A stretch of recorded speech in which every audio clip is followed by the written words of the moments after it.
What's good, YouTube?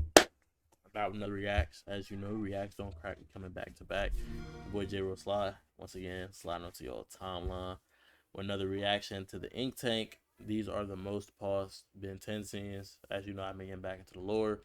I've been seeing a lot more Ben 10 content. I'm just trying to stay true to like what I mess with, you know what I'm saying? The cartoons of our time, like TMNT. You know, we had some bangers. We've had some conversations about that on stream. Want to be a part of some of those conversations? You know, linked in the description for the stream. Make sure you follow. We're very close to affiliate. Soon, I can start asking y'all to sub. You know what I'm saying? We just need consistent viewers. So I appreciate everybody being a part of the journey because y'all really make it possible. Link to the Discord is in the description. That posts links every time I post videos. That includes the triple uploads on YouTube with 2 reactions and clips. And it includes when I go live. So you'll get live notifications if Twitch isn't working from the Discord. Yeah. As always, pretty fire a little light. And if you are subscribed, make sure you hit the bell so you don't miss the movement, man. Whether it be on YouTube or on Twitch. And as always, go to the checklist. Make sure y'all boys drink y'all some water. Touch y'all some water. Get y'all some sleep. Eat y'all some good food and stay healthy, man. Y'all have 24 hours to do 3 good deeds. And yeah, without further ado, let's get into the video. Talk to me. Uncurl the artist here. And I'm Kellen Goff. Is it just me, or is Ben 10 going through some kind of renaissance? Don't you mean, Ben-naissance? You know what, I think I'm just gonna take the video from here. Yeah, okay.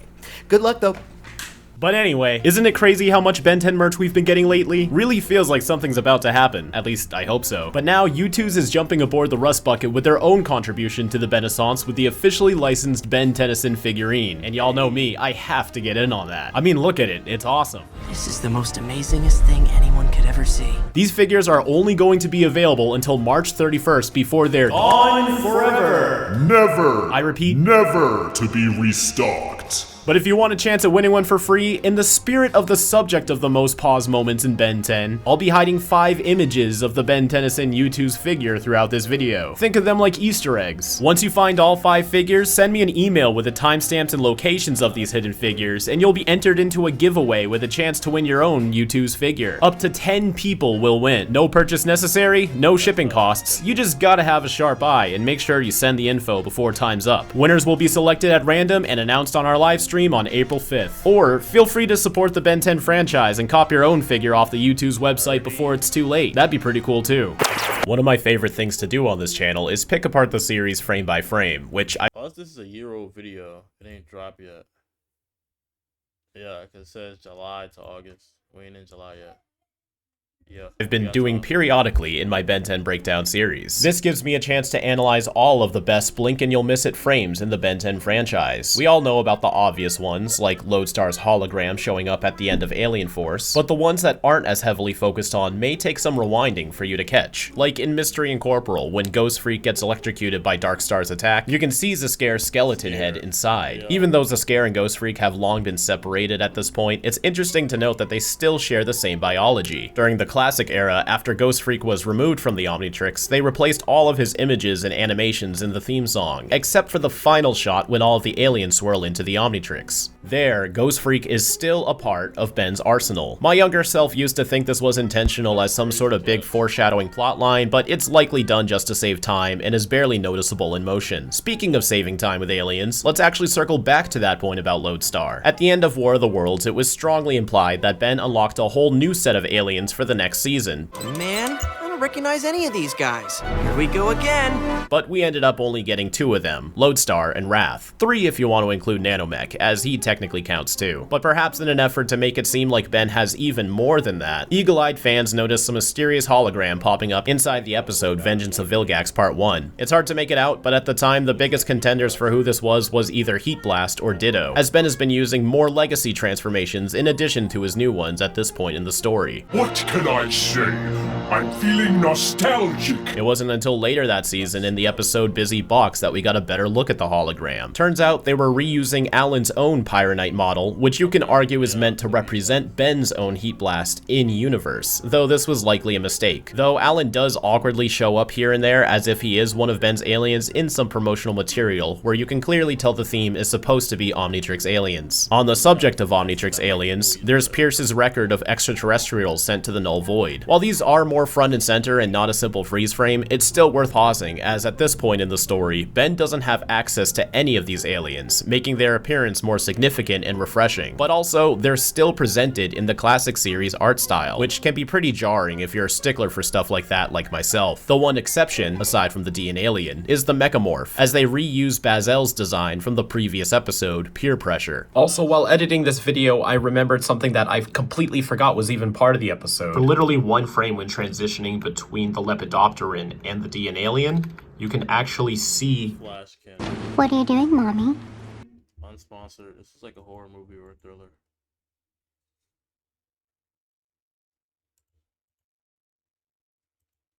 cannon bolt right there, as if they cut his little cameo. But if you look closely when Ben hands the display pad back to Helen, the Mechamorph changes into the classic series art style, a very interesting animation error. Now, if we're considering animation errors for pause moments, we may be tapping into a whole other beast, but there are still some interesting ones to highlight. A few notable favorites are, of course, Ben's backstripe appearing in Washington, BC, which is an error that persists all the way to Omniverse thanks to a model sheet error, and fan favorite alternative hero Ben 23 has a few as well, like the Omnitrix displaying the hologram disc in It's a Mad, Mad, Mad Ben World Part 1. This happens twice, and it goes by very quickly. And in Vreedlemania, Ben Prime's Kinoceleran form has the same color palette as Ben 23's form for multiple shots. But let's shift focus back to intentional freeze frame details, such as Ben and Rook's argument in the two-part episode of Predators and Prey. Wait, I think I left my new plumber's badge in there. However, will I be able to get anything done without it? The duo stage their altercation in order to catch Kyber off guard for Rook to ambush him later. We witnessed your little tiff in Undertown, including the destruction of your plumber badge. Ravon and Friend couldn't track you here. As Rook pretends to throw out Ben's plumber badge and run it over. It's later revealed that Rook didn't throw Ben's plumber badge out the door, but a soda can as a misdirect. I saw you crush This empty carbonated beverage container? But if you go back and pause the scene, you can in fact see that it was a soda can. Sometimes in animation, they'll draw scenes one way to purposefully misdirect the audience too, only to draw things the correct way upon revelation. Those weren't violinists,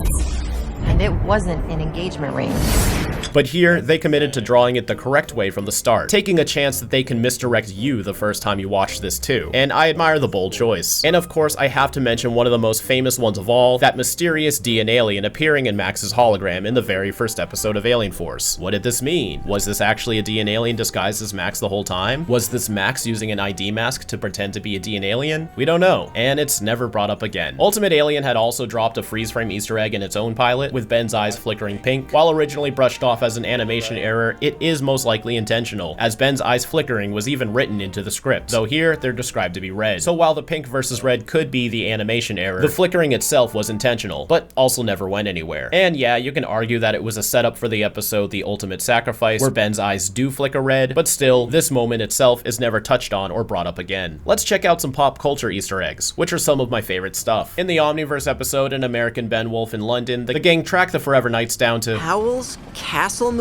It's something about teenage heroes having rosters, bro. Invincible, the only one that escaped. With Nightwing, yeah, Peter, Ben, and always got crazy rosters, gang. Moving and storage? which references the Miyazaki film Howl's Moving Castle, featuring the fire demon, Calcifer. But if you look below, you can see a police public call box, aka the TARDIS from Doctor Who. Whovians get even more love later this episode during the graveyard fight, where a weeping angel can be seen in the background, one of the Doctor's most famous and dangerous enemies. Rewinding back to the second episode of Omniverse, some graffiti on the side gives a shout out to Regular Show, another popular Cartoon Network show at the time. But the grand champion of Ben 10 references has to go to the classic series episode Merry Christmas, where Konohamaru's entire team shows up as Elsgood's grandchildren. I swear I peeped this when I watched it. That's why it spoke out to me so much, because he has the thing here. It's not a lollipop. Well, it's a lollipop, but you know what I'm saying? Although you don't have to pause this one to see it. What may need some pausing is Reverend Dave Johnson's own cameo, who was the original character designer for Classic. I'm not just talking about the character from the episode Side Effects, but a caricature of himself that shows up on billboards in the opening of Washington, B.C., as well as the New York chase in the episode Kevin 11. Now, some of these famous moments need pausing not because they're only there for a few frames, but sometimes there's just so much going on you need to pause to look at everything. Like Vilgax's vision of his potential Omnitrix army in the Classic Season 1 finale, Secrets. You see every single one of Ben's Omnitrix alien forms in battle, and yes, even Grey Matter gets to throw some hands. But that's not the only feisty Galvan thirsting for the blood of his enemies. In the very next episode, Truth, as Max comes clean about his work as a plumber, you see yet another Galvan standing his ground against the plumbers. No suit, no weapon, just pure galvanic rage. More infamous crowd scenes are in the episode Special Delivery, where just about every non-story arc antagonist from all the previous shows are in attendance for Siphon's auction. Pausing the scene gives you a chance to see everybody, whether their attendance makes sense or not. Many characters make their Omniverse debut for the first time in this scene, sometimes entire seasons before they have any relevancy, showing just how prepared Omniverse was when designing their characters. Another great scene in the same vein is in the episode The Most Dangerous Game Show, where practically every female character in Ben 10 is temporarily transported into the game. Wow, that's like... Another great scene roster, bro. in the same vein is in the episode The Most Dangerous Game Show, where practically I know he messed with her. I'm not too caught up on lore, but I'm sure he messed with every her too. Don't know about her. That's Rook's sister. That's like a Vilgax person. female character That's the Tetra princess that he messed with. in Ben 10 That's the Bullfrag, his species princess. is temporarily I think that might be his mom. I'm assuming that's his grandma. But I think that might be a villain. Like, just off fits alone. But his grandma was a villain. Like, she was related to, like, the hybrids. But, like, Max has, like, the shirt. She looks kind of like Max, you know. But that's a villain. transported into the game. Wow, that's like every girl I can think of. Like the villain auction, some of these cameos are more significant, such as Eunice, Elena, and Sunny, who have yet to appear in Omniverse up until this point. And to cap things off, I'd like to mention a moment I'm willing to bet everyone paused on, but it actually led to nothing. After the universe gets recreated in So Long and Thanks for All the Smoothies, the design for Mr. Smoothie completely changes, and now, Ben is wearing his new signature white hoodie. This may have prompted you to pause the scene and look for any more changes, but you'll soon find disappointment as there isn't anything else different in that scene. Still, kudos for making an honest effort. Did anyone else study this scene just to try to catch any more changes? Let me know in the comments down below. And if you found the location of all 5 hidden Ben 10, that makes sense. That's a place where someone would do that. You know what I'm saying? WVid. You know what I'm saying? Most paused, the intense scenes. Help me catch up on some lore, unlock some core memories.